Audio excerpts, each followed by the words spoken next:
Hi, people. Say, right on Chatea, Susan, say, how are you? Say, girls. How is everything, girls? I say, Friday, how is your Friday? Happy Friday. Some of us, I feel was Friday. I just see for the past 8 months, I told was Friday. I ended up Sunday, I told you, guys. Sunday auchatomboizive Saturday auchaizive Monday autongoizive unozongoona ngofunga kuti gambotosoti tofunga ndofunga nhasi ndo Sunday ndofunga nhasi ndo chishanu guys ndona kuti confinement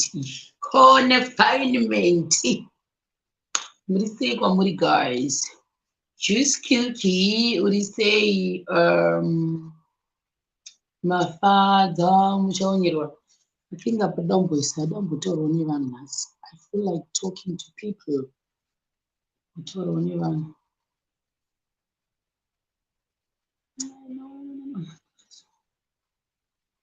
kutaura nevanhu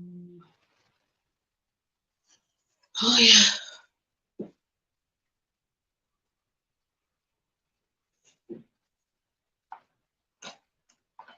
it's Friday oh lucky you have something to break from some of us we are just breaking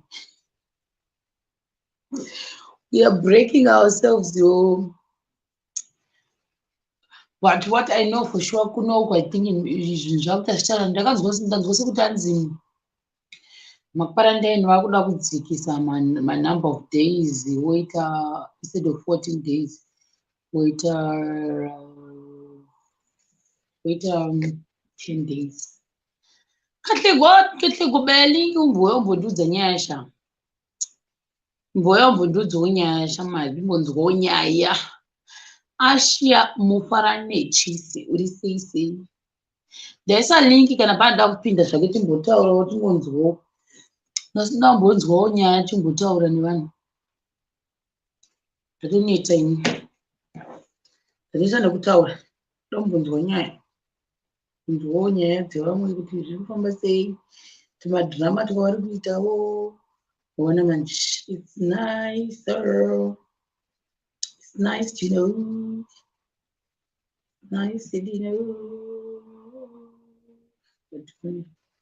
zvindakuita kwazvobuda here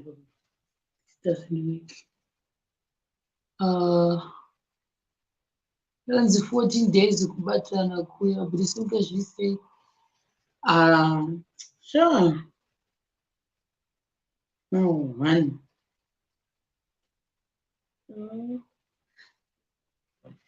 ndakakuta kuzoipasira kuipedza indazvacho ndichitsangire kutorera tiipechi iyi ndavai which one is this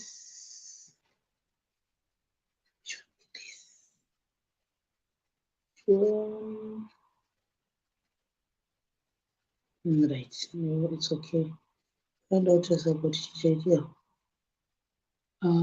dimasisiwe iribo dimasiziba zviri sei tototarisa wiki rainga kuti right ena ndakatarisa wrong one wrong so dai so nditangise futi so pandodai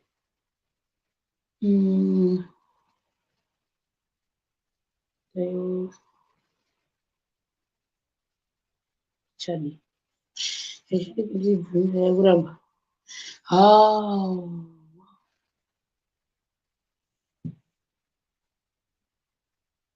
siye kuda kuramba zvingada kuita ipapo zvinoda kuita zvakuramba anyway ndofanira kumboita ndichipractice practice makes perfect Hi guys. Hey guys. How are you? Ndinenge ndasangana nakahlego musi woyoyo. Kahlego ndina kunosangana naye paPresbyterian. Kahlego kana uchina kuZimbabwe unoenda nendege kana unoenda nebhasi. Let's say it's an example. Kahlego will be coming to Zim using for meno kuti kuna mabhazi anonzi chii. Ndobva ndaenda ndoti hi guys. So today I'm at Masaka manzi pamaringa. Kuna Presbyterian kuzitapa kunokwirwa mabhazi mani Presbyterian. Oh, kunzi kuchii guys? Kunokwirirwa mabhazi. Hey, zviri sei? Hey, Sharo. Iwe ndikukanganwa ringi inokwirirwa mabhazi kuna 14 inonzi chii anoenda kuSouth Africa? Roadport. Yes. Ndikupractice. Ndichipractice blogging. Hi guys, so today I'm actually at Radport to pick up Katlego. Hi. So I think I'm just gonna chill out at Radport. I'll take a cup of tea.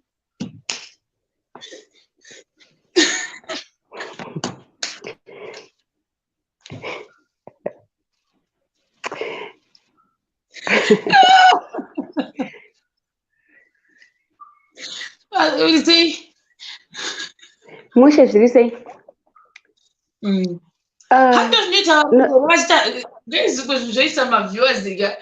gonna practice guys. Sure.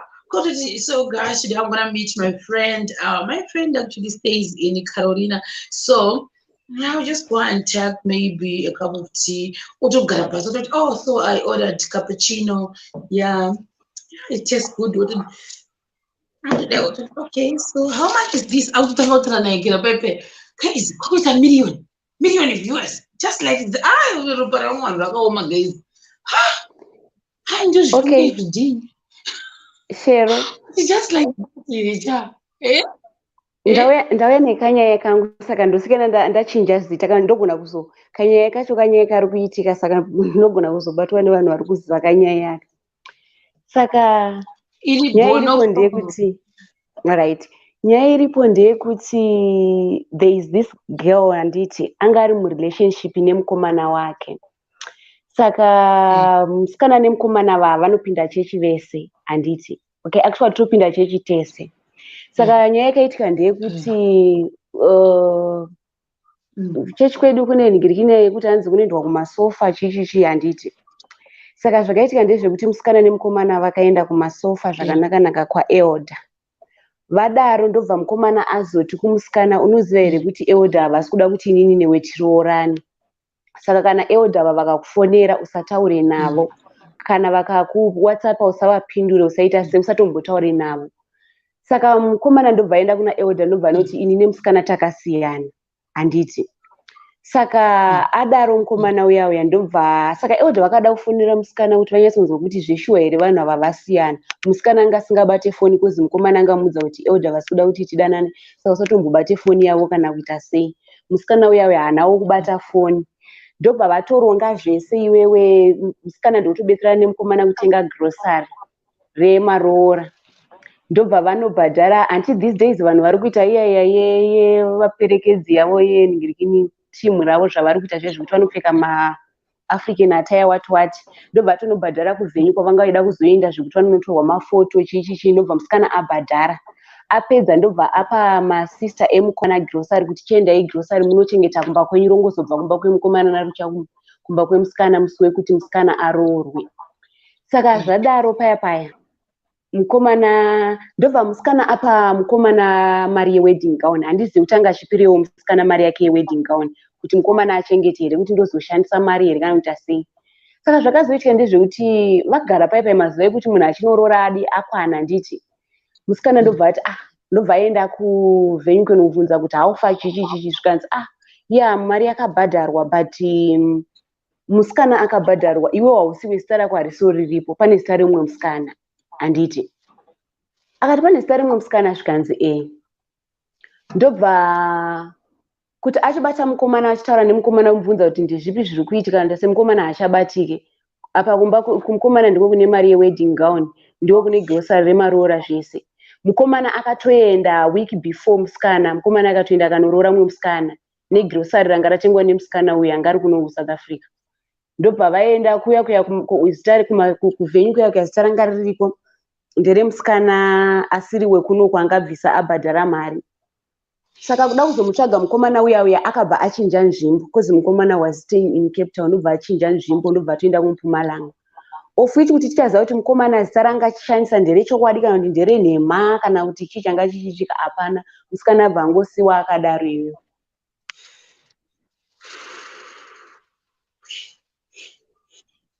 Saka antoriwo nestress pari papa kuti mari yaenda aendesa mari yese yekuti akutaura kuti mari yakashandisa yese is 10,000 yangoendera mahara kunoroora umwe musikana. Kuri kunonzi mana hanzvadzi dzacho hakwasi kunodzikonfranda here kuti grocery rangu riri kupi. Akaenda hanzvadzi dzanga dzisiri hanzvadzi dzake chaidzo vanhu vaanga atenga. Hapatorina kana hama yake chaiyo ari kuziva, ndosingatototi even kana zita chairo pamwe munhu anga aringori muchechi zvake asi zita achitotaura zita renhema kanoita sei, kozi hanzvadzi dzacho havatomuzive munhu yeye, vakatotaura kuti isusu tanga tangotumwawo takatobhadharwa kuita zvese zvatati tichiita. Apa iwe unenge watointroducwa kakunzi this is my sisters, my cousins, wati zvese waintroducwa watopedza.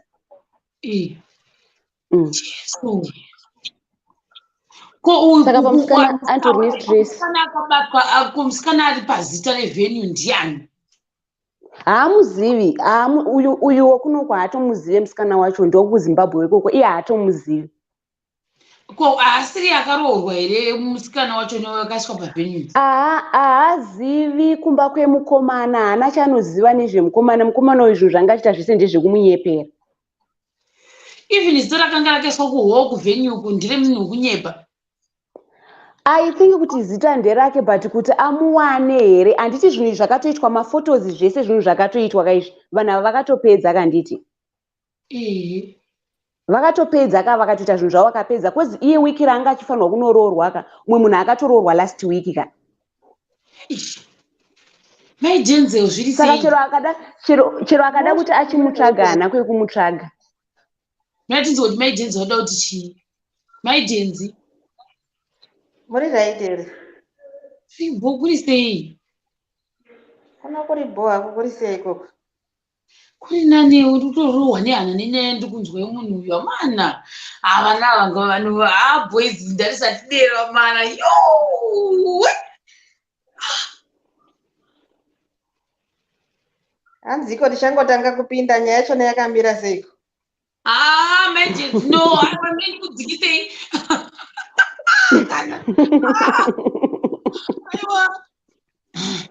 Pane mukomana akudibira bhobhi.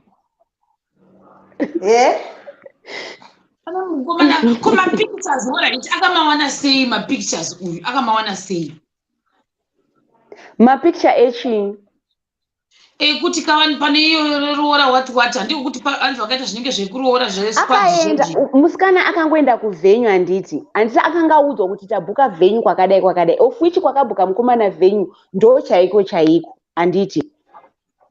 Saka iye akazoinga akuenda zvekuti lese oda kuroorwa Saturday oendawo kuti ganimbonocheka kuti zvinhu zvakamira mushe here kuvenyu handiti.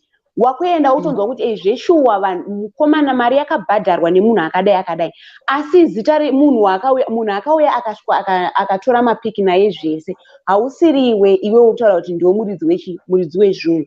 Pane munhu akatoya naye vakatotorwa mapiki zvese zvikatoita zvikatopera, kozi munhu akatoroora last week iwe uzoenda next week. Saka usati waenda kandiuda ndozvandiri kubvunza inini kuti handiyo vane vanhu vari kuziva zvisiri mapikicha vekuvheni havaziva here kuti ndonani vakatora mapikicha acho? Do you think kuti ivo vangasvike vobva vakuratidza mapicture evamwe vanhu iwewe usiri wemuridzi wenhingirikini zita rako haripo hapana kana chiripo chako vangasvike vakakuratidza mapicture here? Ndozvandiri kuti zita remunhu musikana uyu iroro riripo kandichitresi kuti aone kuti ndiani munhu iyeye ndokuti pamwe vakwanise kutresa murume uyu. ameno kana achazozviita ake asi atongo munhu atori nestress dzake akatodzoka akatoenda kuzimu kwacho akatodzoka atori kunoku achitodzoka akatosvika akawana mukomana haasisiko akanotsvaga pese paigara mukomana paiziva mukomana achigara Cape Town akaudzwa kuti munhu akatomuvha asati aenda kuzimu anga kutogara kuMpumalanga ndokwakataura kuti ndokwaakunogara of which we don't know kuti it's true here kuti akugara kuMpumalanga kwacho kana kuti pamwe anongori imwe nzvimbo yakangomuvha akaenda kunogara muCape Town macho imomo. Hai ndiri kufunga kuti zita kana akaripiwa nevekuvhenyu ranga rakarejeswa ngaadhire nezita rebhebhi ava anomubata ndatokana ane mai ngaatsvage investigator vatsvage musikana wekuti ari kupi zveshuwa pamwe achadaro ameno hanzi nemumwe uyu kuvhenyu kwacho hakuna dheti remuchato here kuvhenyu kwakusikwa kuti vatotorwa mapicture zvelobola akusikwe muchato ndezviya handiti vanhu mazuva ano iri kuitwa nevanhu yaya zvekunotora mapicture nekudidi ndo zvanga zviripo noti kuti yemuchato vanhu ava vasati vatochata kana achichata pamwe akutochatira kune imwe nzvimbo ndo zvichaitika izvozvo. Mukomana anofanira kubatwa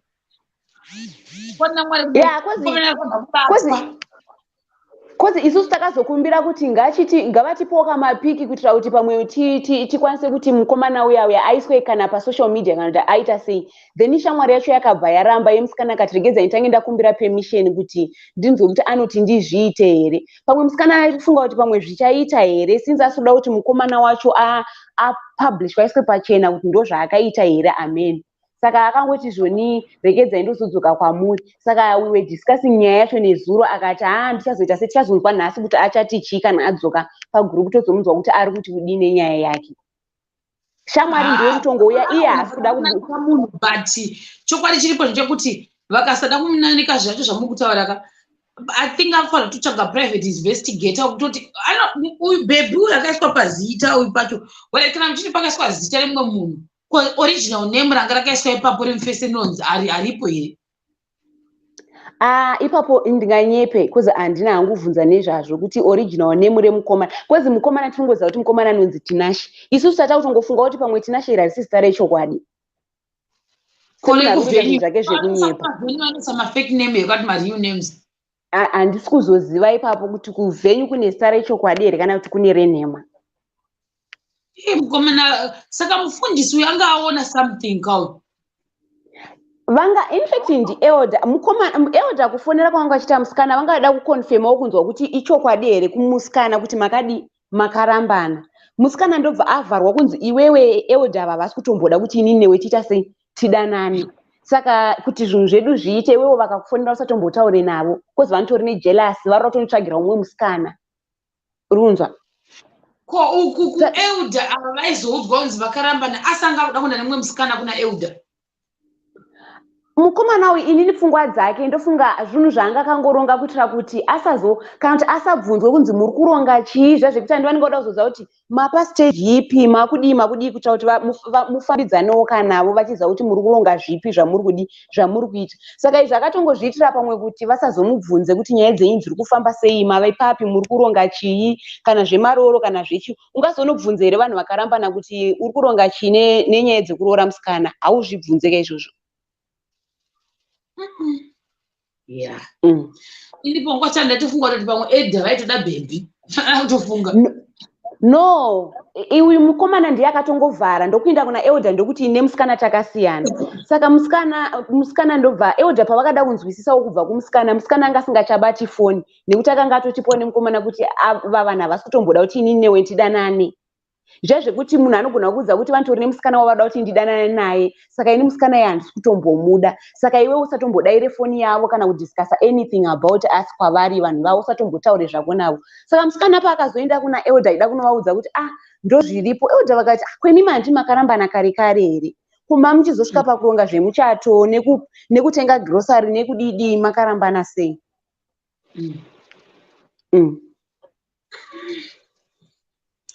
akamboisawo lingi chimboona kuti vamwe vanotodii saka ndo zviri kuitika vakomana vatinge tichiti hanzi ndo vakomana vekuchechi kana kuti chii vazhinji vacho vanenge atori matsotsi chaiyo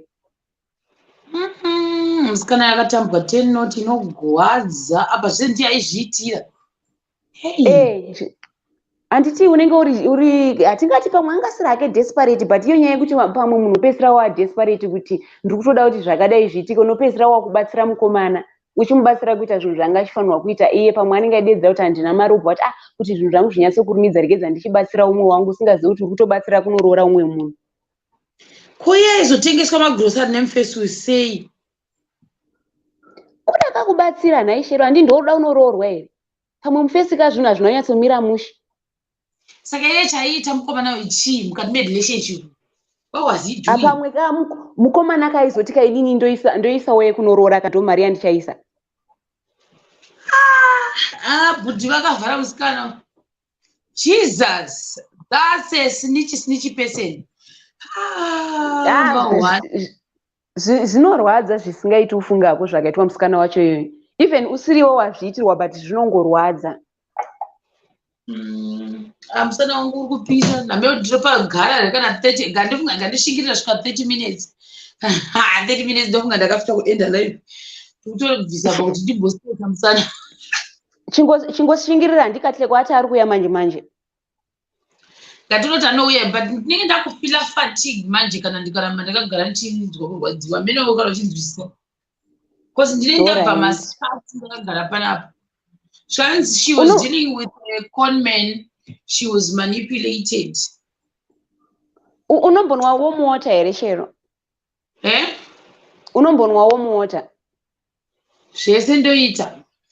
Netini lemon. Okay. But the problem is like unoziva zvandoita because ndechimbota tumaresearch ndimbonyora tichimbota plus handingoiti zvega zveYouTube ka ndoitawo futi zvekufacebook ndapedza ndoita futi zvemaarticles saka ndinenge ndakagara like pachayo dai think kubva na2 kusvika izvozvi eso zvimidza kuma11 because inini ndinozvitrita like munhu akuti ndokubasa ndokuti ndishande ndikasadera ndishande manje. Nyataura hako. Like some men would simuka. Mzana wangu wakupisa. Katleko ngapinde mboxu. Katleko, where are you? Ndibaze. Okay, ndakubuda Shero regedza ndinoona ndiri ku boxu. Ora ndimyatolo kuti Katleko anopinda yakasapinda handobaya. Tozoona namangwana. All right. Dona zvako guys, dona hako right. Hamunoti Katleko akasapinda nhasi guys anenge akupinda mangwana. Yo ndakuda kuzvambarara ini. Ndakuda kuzvambarara ndakuda kuzvambarara. Kana Katleko akasapinda nhasi atochita mangwana guys. Ndizororewo ndindadii. Dizarare.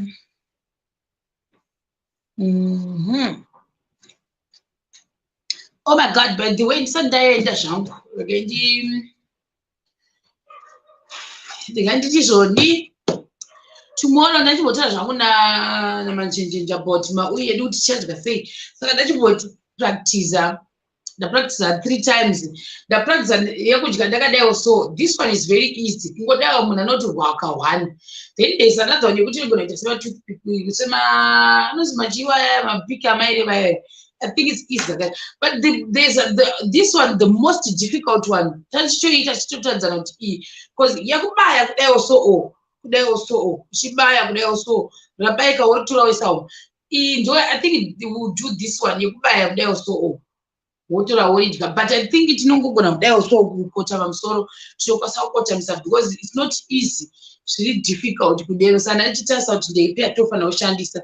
So I think tichaita yekubaya kudai unoribaya worisawo unoribaya worisimudza wadaiwo unoribaya worisimudza wadaiwo so saka zvina basa even nyange ukatasa ukamatarisa.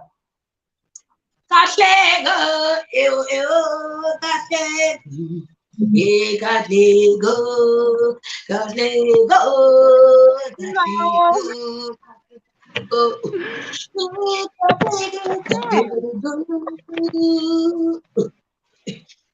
You want to say? Did he say?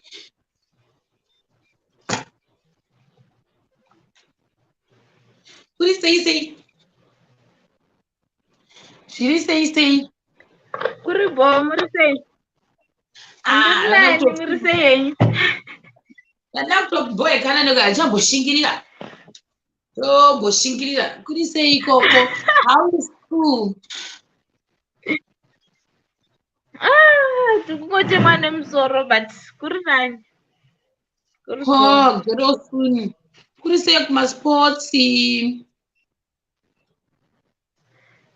Kuri bo but this week andinomboenda.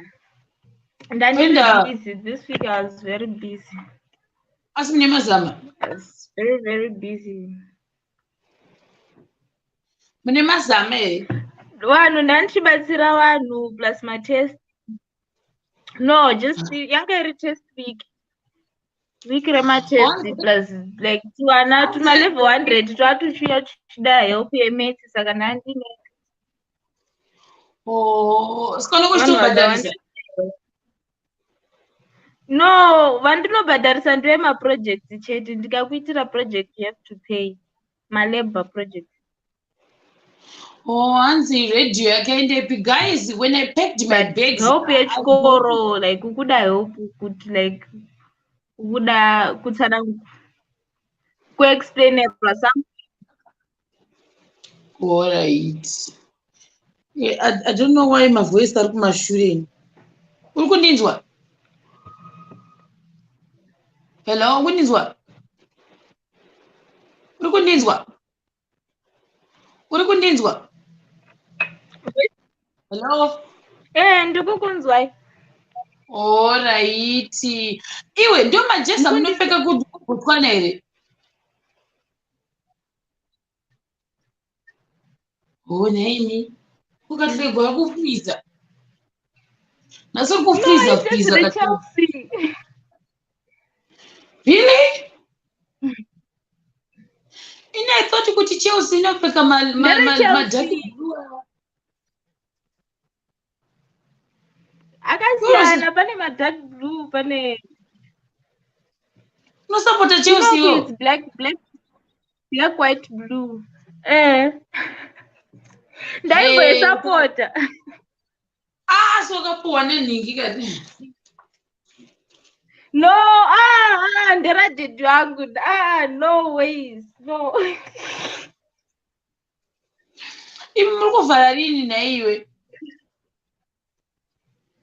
Muna January. Koba saka Christmas mutembere kokala nenda. No, Christmas ticha break up December but tichenda for Christmas then we come back for exams. So I'm not break rini like 20 or early December. Mid December. Saka muchiriko. You are still December there. But nenda kumba. Then mozodzoka early January. Takamboita demonstration tikadya 2 weeks saka tisafura. Yeah, demonstrate 4 6 ameno ikoko. We made demonstrate. Kuma demonstrate. Wanga chiramba nemari yedu. Yei, yema allowance. Mari wanga sina kutisira mari. Ma allowance. Munhu wese aneswa ma allowance kuBotswana. Yeah. My citizen. So you citizen like unoisirwa allowance every month. Or like for example, even you guys you pay your school fees. Ngatichi for example your school fees is $1,000. But pa 1,000 ipapo unopiwa accommodation pachikora nditi. Then nezvimwe zvese Wi-Fi what everything food like tinosponsor. Yeah? Tinosponsor zvese vatapuwa living. Tinosponsor zvese like from tuition fee to accommodation vatapuwa nemari like living allowance nebook allowance pamusoro like every semester topuwa book allowance every month topuwa even kana takavhara like but kana takavhara unongopuwa toiletry chete like Saka you guys, you don't pay school fees kuti muende kuuniversity kusatoda zvenyu. Hello? Ndikati hamubhadhare fees kuenda kuuniversity kana usingatongodi kusatongodawo zvako. Hello? Donha udzoke futi Katlego. Mina ndise lingi. Donha udzoke futi.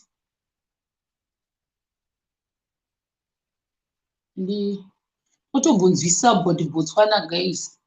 I want to understand about Botswana. Botswana. Let's see. Botswana. Ndokunzwisa. Ndaisa kuti link yaunyatso kundiudza. Chitombonzwawo guys kuti vamwe vanhu vanorarama sei kunyika dzavo.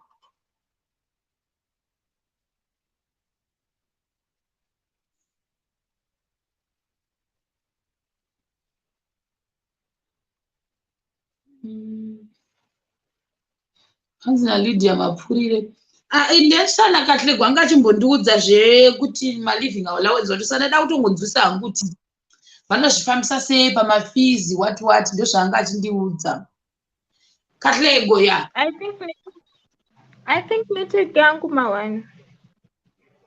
Ipo. Ndandisi kuti ndiudze about kuti you guys saka ukapasa munogumira mune zvemagrade kana zvemafomu kuBotswana. It's up to Form 5. Oh, so from Form 5 unozoenda kuuniversity.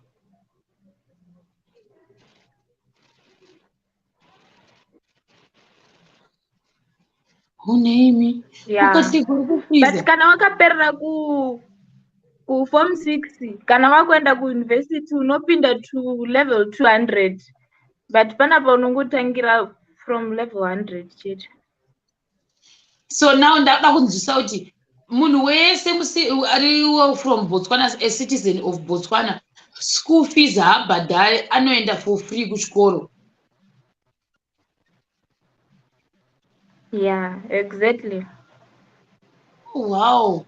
Saka vanhu vanga vasiri kupiwa mari watanga kuita right. Grade 1 like unongobhadhara anoenzi mari yechichi but itori shoma. From grade 1.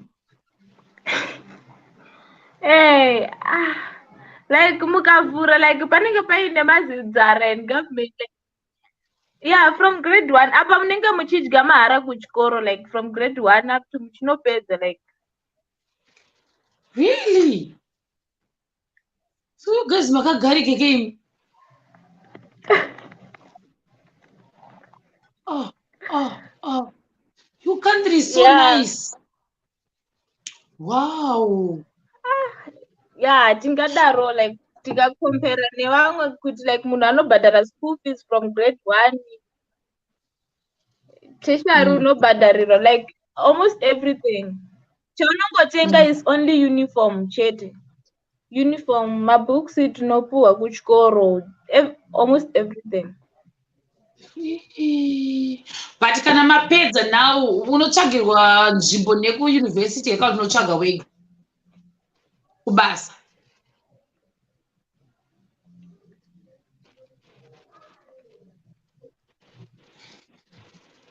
Uyo nhasi uri kuiona here message hanzi vanobhadhara 50p pegore. Basa unozvitsvagira.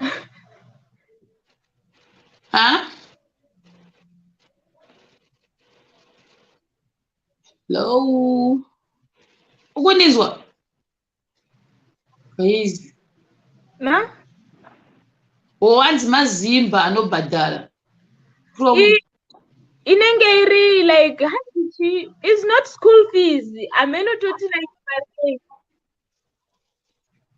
50p. What is 50p? 50 pula. Ndakanga mwenunzi chi. Mari yacho like inobhadharwa but itori shoma.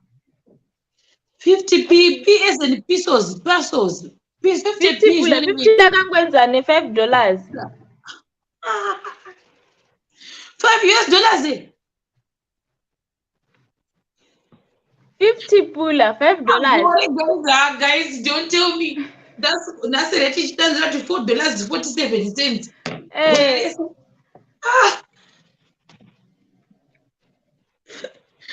That's like a drop in the sea.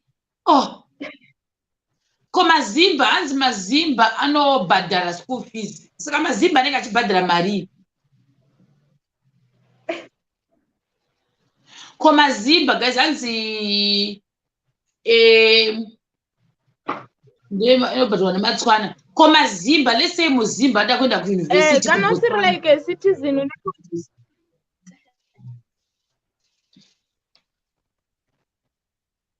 ko kana ani muzimba anobhadhara mari kuuniversity. Like for undergrad is 32K, 32,000. 32. Let's see. Accounting. Because one credit is 800. So per module one ma? Per year, oh, that's 2,800. Oh, per semester. 800. Hey, inodhura. Guys, dzimwe nyika dzakanaka sikana. For free kuchikoro. For free. Hello? You got it for free, guys.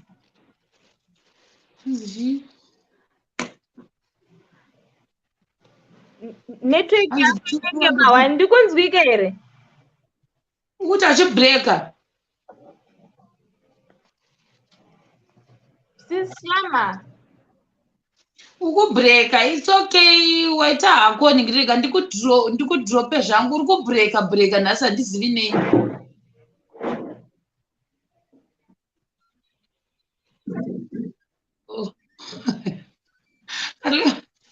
Ndakatambura. Ndozouya next time. Unouya next time iri ball. Mina ndikubvisa hangu. All right.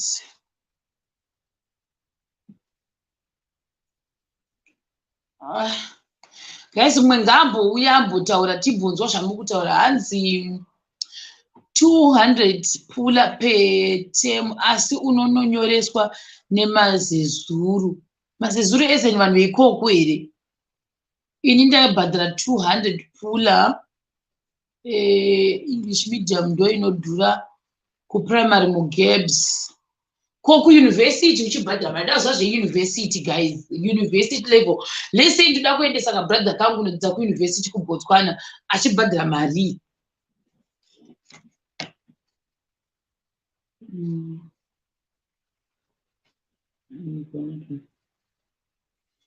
Oh guys, I didn't know guys ndatodzidza zvinhu zvinova nhasi. Something new chandatodzidzawo. I didn't know kuti vanhu kuBotswana vane life yakanaka kudaroka. I didn't know. I'm still in shock. Moziva. I didn't know ini kuti vanorarama life yakanaka kudero. That's really nice guys. Kandimirira hangu ite 40 minutes then ndobva ndadzika. Ndokurumidzwa kuzorora nhasi. Kurumidzwa kuzorora. Oh my goodness. Kuramba kukurumidza kupera guys. 39 ndakamira ndikurumidzwa kuti ndiende. Ndokuonai mangwana. Ndimbozororera. I will see you tomorrow. Bye. Good night. Nhasi ndadzidza kuti kuBotswana vane life yakanaka kudero. I actually didn't know. Guys, seriously speaking, I didn't know. Kuti vane life yakareruka kudaro. Zvavo havo vagoni. Zvavo havo. Hanzi for university. Hanzi ngatimbona mwanyora pa iri kundinonokera kuside kuno hanzi chini. Hanzi but vanotodhura chiro but unotambira every month like 1.4p.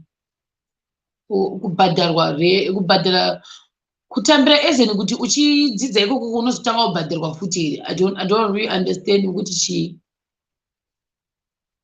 Unobhadhara fees yacho but vanozokubhadhara futi.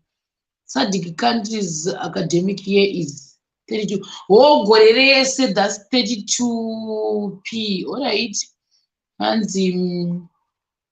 University is too expensive, manje, but secondary is 1,000 pull-up per term. Then food free from breakfast and lunch. That's if it government. Okay, for university academic year, I mean. Okay, so that's 32,000 per year. So now 2,800 divided by my semester mangani manje. How many semesters do you have? Like 2 or 3? Normally it's 2 semesters. So can I read 2 semesters, meaning good not 1,400 first semester, 1,400 second semester. Okay. Katimboona guys, makula calculate. Saka zvinoreva kuti saka pa 32,000 apa guys, does it mean kuti ndipo pane school fee, ndipo pane accommodation nefood? Masemesters mangani? Tiudze munoita masemesters mangani per year? Dakuona 32,000. Hanzi that money yekutambira inopiwa matswana only, but kana uri muforeigner ndokunge une scholarship. Okay, cool. Atione mmoyo. College I was paying tuition, okay, 10,000 per term. Okay, citizens don't pay at all. They're giving living allowance for 1,000 every month.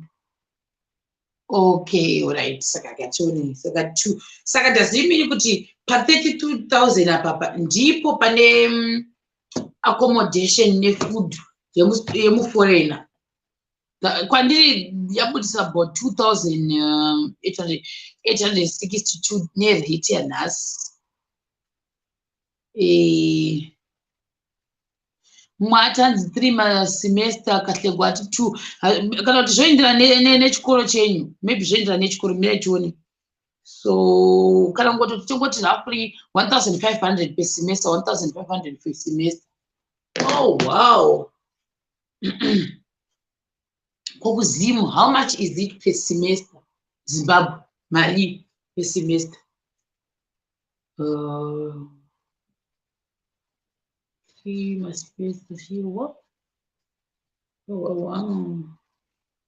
Still can I read 3 per semester? Let's say you get around off to the nearest 10. Oh, that's very expensive, guys. 2,700 per semester. Oh, that's expensive. 32 plus 2.7. That's now 34,700, guys. What? That's expensive, yo. Crazy. Kokuzim per semester imali ku university ku Zimbabwe imali. And also Namibia. Ndoziva imwe inoita kuti like fees nani South Africa. Kuzoti kunozongotyisa tete mshana. I don't know Namibia, guys. But Namibia, I've never seen anyone from Namibia pachani panapa. Ufana mbotudzo kuti kuNamibia zvofamba sei, guys. In terms of my university, chingotudzo. Pangu kune munhu anoda kudzidza kuti Namibia. Maybe ndini. Kudzidza kuNamibia. Adamuonedza kuti Namibia. Guys, you didn't let me rest. Let me. Vandingatadza kushingirira 7 more minutes. But ikatlegonyura muri comment section kuti what about basa? Vanonditsvagira here kwa chinoitika. What then happens? Kwandodzidza Botswana International University of Science and Technology, accommodation is 2,000, but University of Botswana is 4,800. Yes!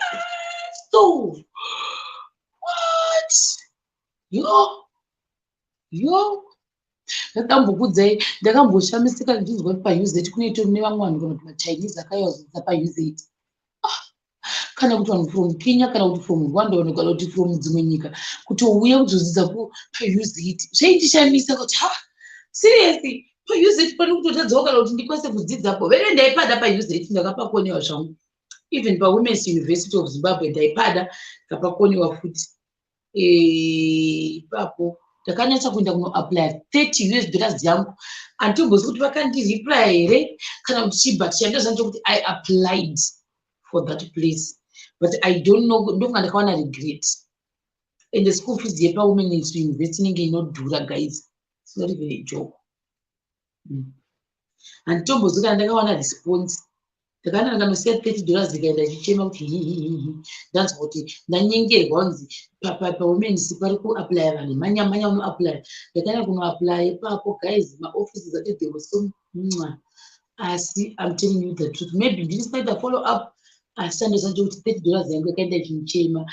Then paUZ anditombozwi ndakaapply kana ndasikatozwi kuti ndoapply sei paUZ pachoni. Ndakangoenda ndikangotora mapepa mheno zvandakangoitawo paUZ mheno kuMSU ngoma ndiyo ndakangoendawo ndikangonogara. Vanhu pavaimanya nemaresults avo ndakangogara zivi kuti zvakazofamba sei.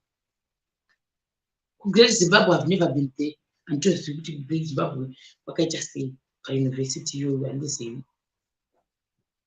Chinhoi university ndakaiona ndiri mukombi pandaiita temporary teaching paper, ndopandakaona oh that's Chinhoi university. Panenge pakanaka uchiita entrance yekuenda muchinhoi kuti yakanaka zvingamboiti.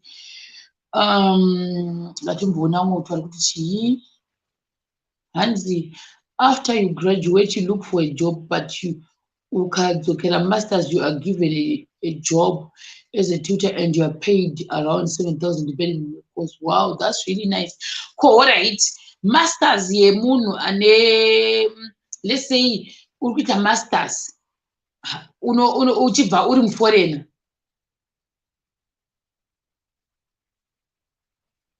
Masters is a little bit affordable. Hanzi mwana wangu aripo ndopa ari paUZ. From which country? South Africa kana kuti? Andona hanzi as for masters you pay for yourself. SADC countries pay 10k per semester. Okay. Is it guaranteed kuti vanosvika vachiwana basa ipapo? 10k, let's see, 10k per semester. 10k.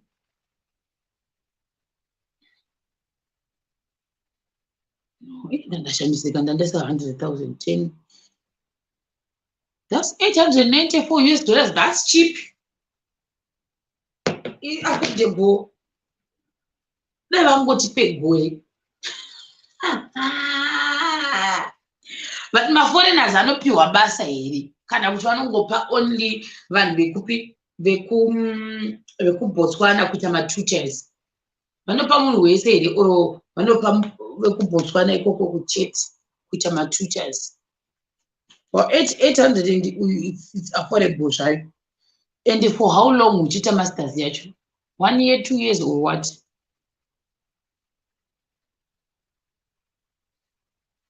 That's like $900 per semester. Rent woisa pachi pa 2000 something. Saka pa semester iye akazonzi munhu hawana basa zvinenge zvine advantage. Kudzidza ko muZimbabwe your friend uyayo yashamwari yako anotuta here kuti hatute.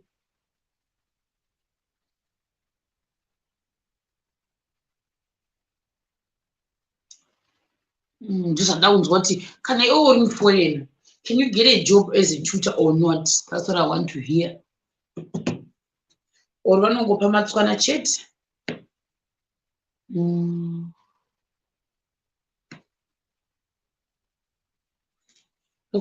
Guys, I want to know. Really? That's really nice. Oh. Wow. Wow. Now, last question.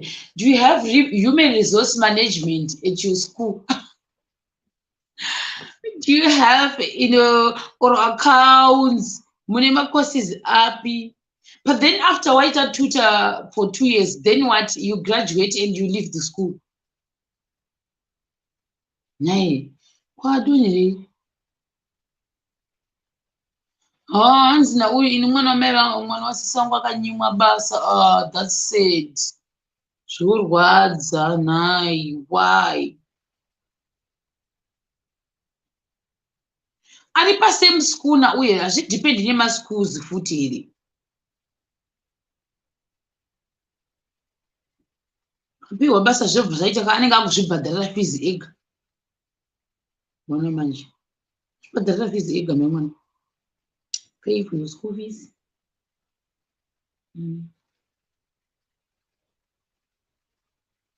Timboona kuti mwana kuti kudii. Izvo ndatozvingiza. Ndanditi 1 hour ndisviki but ndakutonginga nayo guys.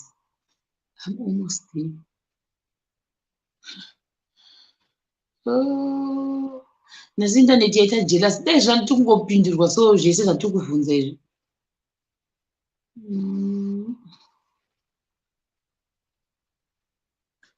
Right, kungopindurwa direct. Zvita kumbomirira kuti mawedzi anonoke kusvika.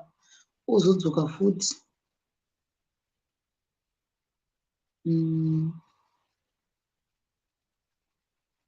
Right. Saka guys, hopefully mangwana uya inoita tombonzwa zvimwewo. Kana pane mumwe ari kunyika iri affordable mafees. Mumbouyawo muchimbotiudzawo guys. Toda kumboonawo ndakataura kasingaperi zvekuno. Timbonzwawo vamwe. Either copy, they are given all of them. I mean pandodzidza ukasawana nenge wanonoka kuregister but the next semester unopiwa. That's awesome. Akahlego ndinombokubata kuseri tombotaura about this. I will touch you later. Mina a blogger. Ndine uyo ndiri pachi. Ndaenda kuBotswana. Hi Shemaria. Ndiri mureza weBotswana. Mureza.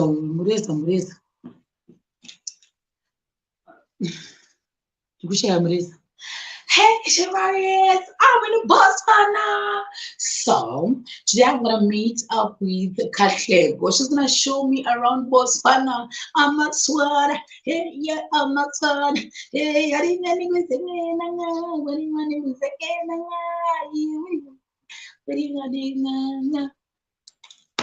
nice intro.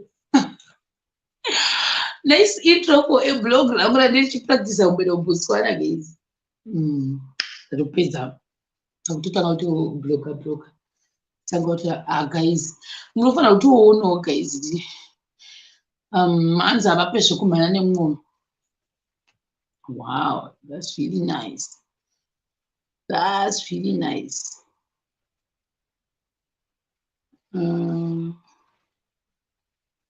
Okay. This is no one. I think as long as you essay, but at the end of the day, it's not everyone who's gonna get that job. Guys, we could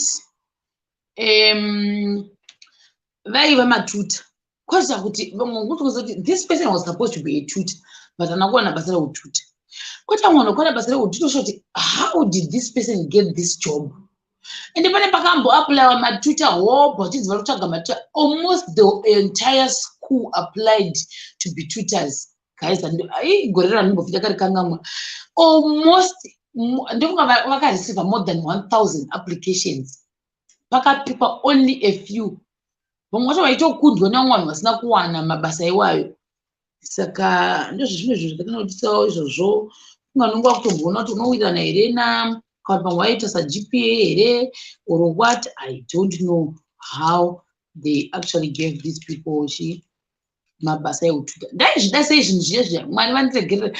Guys, I used to admire munhu achienda kumberi kuya muri muclass onzi, hi guys, I'm your new tutor, so my name is Odamwinji Odeorekere. I'm from Nigeria.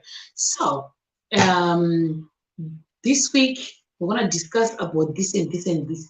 Guys, that tutor andangogara kadai so muchi discuss. Zvakaoma guys. Hana amba kuziva kuna tutor akaposa arova. Kana kurohwa here kuda wakarohwa mumadhomo vakanga vari ikoko. Then there is another one yaidiwa nevanhu yainzi Musasa. That one. Because vaitambira vanga vane mabenefits plus vaitambira life yavo was vanhu vemusasa yavati wapa payroll. Ina nhanga chimwe chete chandakamboita pauniversity. nothing, guys. Like, I was just a hopeless person lost in the wilderness. Serious, I was a lost puppy because apana, I never applied to be a tutor because I felt like I'll be wasting my time. Munhu wese anendikunda ari kuapply to be a tutor. Then there's another one, Yanzi. People are applying for scholarships. They going to Mandela University, near Rhodes University. Most of the people are one and enda ku Rhodes, one and Mandela. That scholarship yaka apply one name more than 1,000 students. You don't want more than 2,000 people who applied for that one place. But I think yakata zopi was someone else that set up a scholarship. I chose Taiwan. I think I told Sasko food.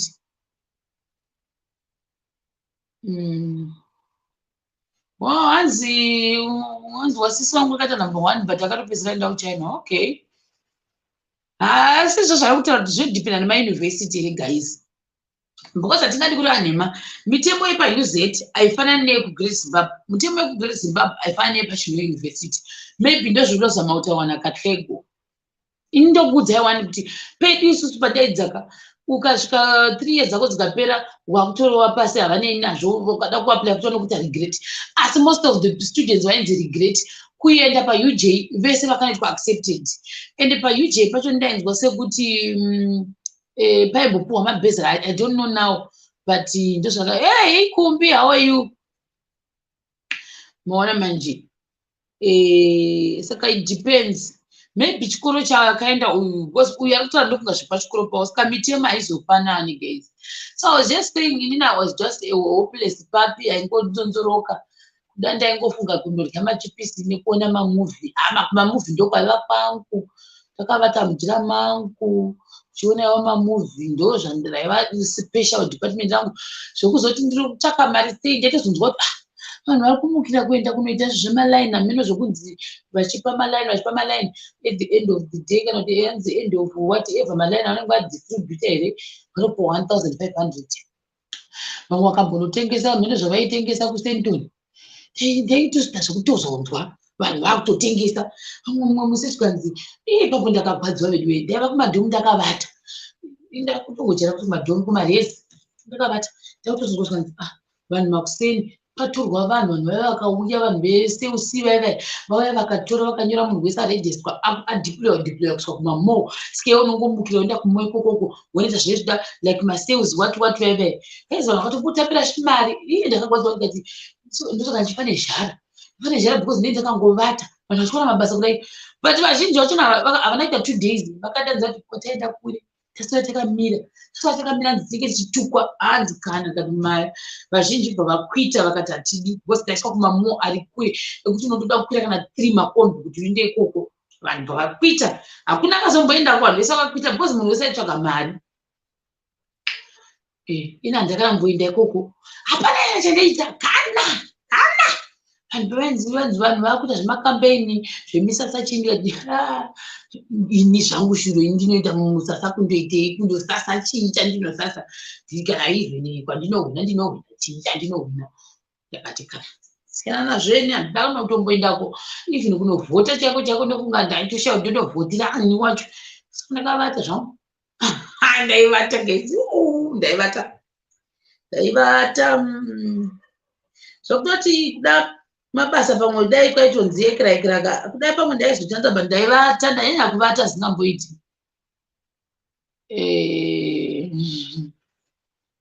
Hanzi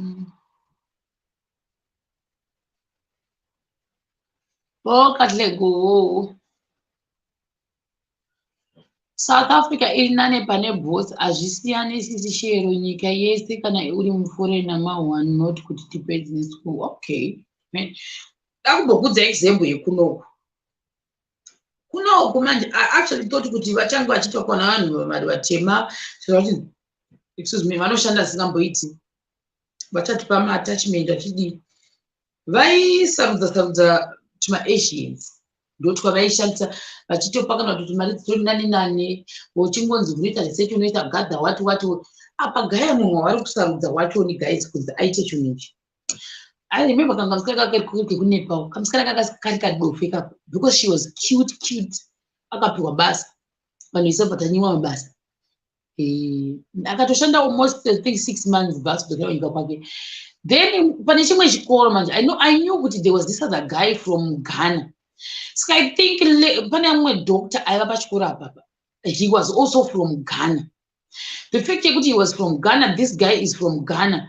Akamuchestera kune department rake kuti muite kuti awane as a research assistant. Vanonzwisisa mukanga vari mabesti vatopuwa basa seri kukavanda kutoita kwa atone more than 2 years ari kushanda pachikoro ipapo. More than 2 years because baba obviously vari kungogara vari vega kwanenge varisika obviously vaita kungoda kuti pamwe kamwe mutema akawedzerawo kunoko ndienda kuona munhu kufunda kupota achitaura navo chimbopota chimbotenderera nyangwaro vechikuru but vakamubasita kuti aone basa ndobva atoona basa research assistant because anga ari kunyika kwavowo. Then lecturer mwangu ari papapa vatori nePhD vanotozikamwa ndo vakamubatsira vari ipapo. Lucky vamwewo vaunoona kuti vanhu vanoshanda ipapo ka ndeve I think vakawanda vaipapo ndeve kuPhilippines, India neimwe nyika ndeipi yandakaona Bangladesh neSri Lanka pachikoro chechi. I'm now thinking kuti chinoonewa nevanhu ivavo because ndo vakazara pachikoro panenge pane vanhu vekuSri Lanka kunyanya Sri Lanka mai apa vanhu vekuSri Lanka vakanaka mai vanenge vakaita kunge vakafanana ndo vanenge vakazara pachikoro ipapo. Tazozwi kuti campus yeSri Lanka here iri ipapo kana kuti panoitwa zvemasciences vaita zvekutesta zvinhu zvichiputika ndo zvavanenge vachiita ipapo pachikoro ipapo. Blacks novaona but vanenge vasina mari yakawanda ende vazhinji vacho vanenge vari panenge vari pamascholarship ende mascholarship avo anobhadhara kuite zvekuti inotobhadhara zvekuti unogona kutotenga mota nekungobhadharwa chete pemonth. Ndozvandinongoziva hangu chete apa manje veipapo mai mwana vanoenda ndakazombogadziwa guys vakauya first year second year ndobva vanzi vari kuenda kuNetherlands vakanogara koye gore rese variko guys exchange it's compulsory. Ndikati zvakwawo paitwa nemumwe muZimbabwe aitombowa pascholarship iyoyo but kumubvunza kuti wakaiwana sei wanga usingatonzwa kuti akaiwana sei scholarship hauudzwi zvakajeka kuti ndakazoapply ndikati anokuudza kuti I saw an advert. Where did you see an advert? On internet. Guys, just like that. Yes, I saw an advert on internet. That's how I got my scholarship. I paid the unometer say. Nancy Nakatlego, but I get back to differ. All the symbols that I know are teachers, assistant, here Pando Ziza. Even most lectures are symbols futi kuno, especially the science departments. Wow, that's really nice. Okay. That's like I said, the thing is, it means pachikoro power. Then that was very unfortunate. And sometimes food. Like I said, in personally, I never tried anything because I think I was afraid. And then go to even my internship. I think that I should give up in terms of applying to machine because I feel like if I apply for something, I always get my regrets. Yeah, very true. Obviously, that's what happens, guys. It's all about connecting each other.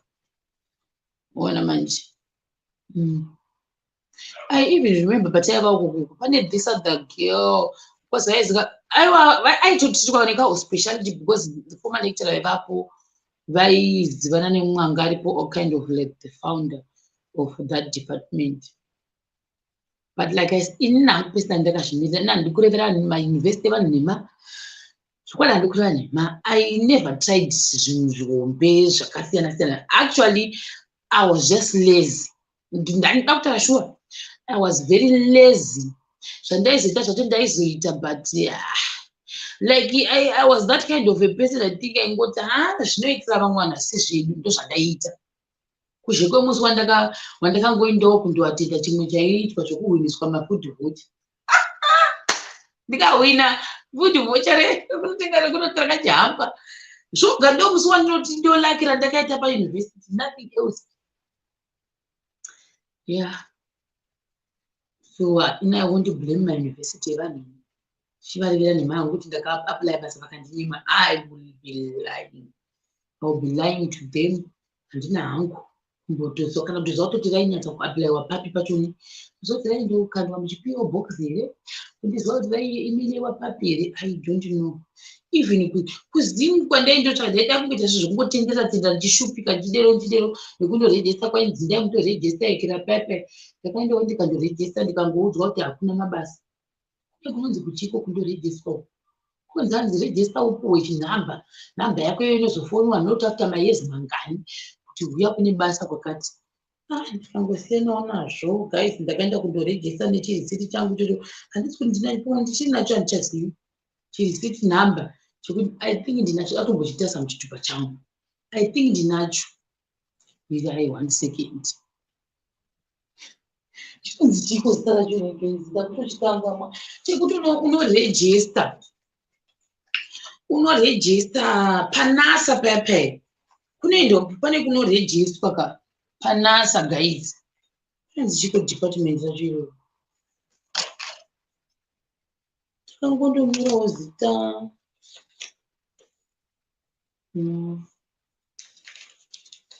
zvisiricho pamwe ndakatochirasa kwachakatorashika newaleti yandakarasha mistake.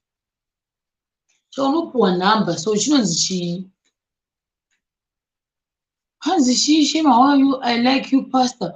Who is the pastor? Guys, am I a pastor, guys? Wrong platform. Guys, have I ever said that I'm a pastor, guys? Yo! Kumala not how. I'm not a pastor.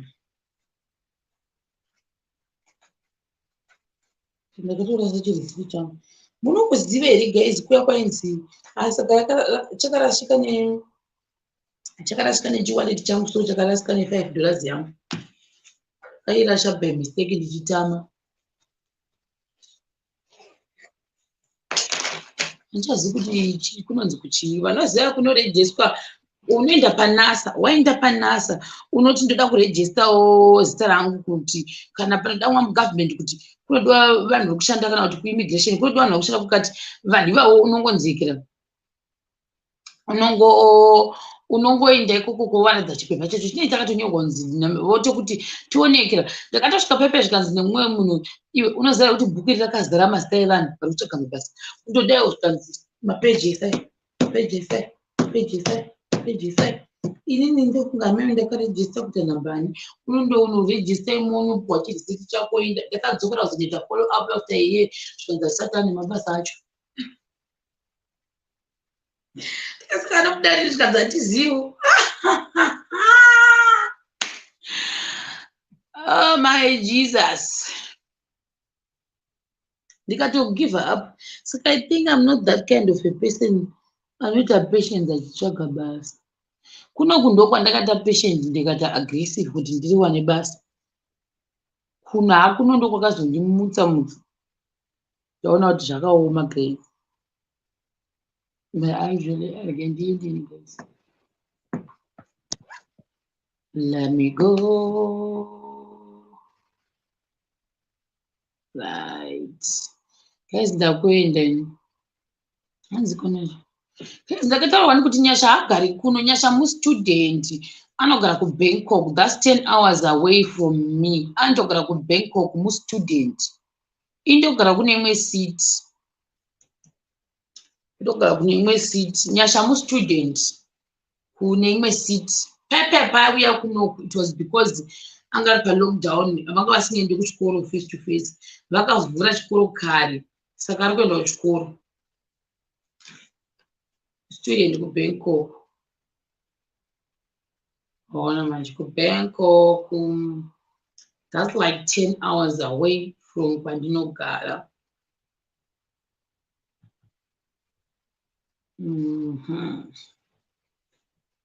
Hey, sadombo zviri sei. Saidombo kuri sei. Sadombo kuri sei. Guys, ndakuda kukata live. Hey guys, but ndiomberere maoko muri kwamuri ikoko. Guys, chinguri ndabvira ndakuikata iri pa 20 minutes. Izvi ndatopa 1 hour 10 minutes. So much.